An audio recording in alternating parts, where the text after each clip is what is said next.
3 claxone. Good.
Și motor, că ăsta mere jos, bine.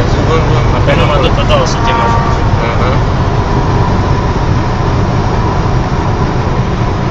400 de metri interesant.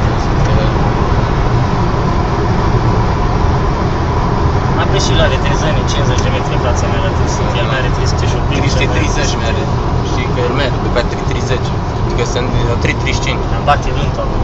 Mai tare de data nu prea s-a îndepărtat. Nu știu ce trebuia să marcă mai mult.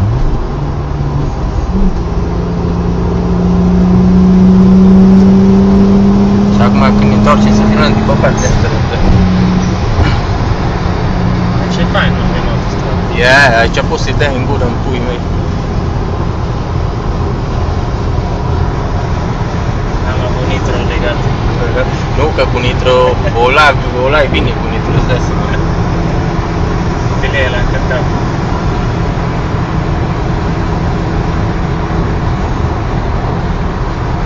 Ca și cu Corvette, exact, ca și cu Corvette. 606. Așa merge și Corvette, ca și asta. Așa e, după aia mă ajunge, așa e, așa e.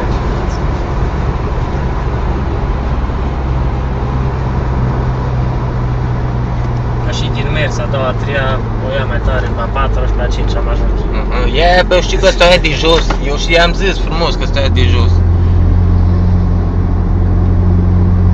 4 e pentru plecări. Băi clar, băi eu știu, băi normal, dar eu am... Nu ține, nici săla, că o rup. Ia da, să te faci la 600 de cai în pui mei.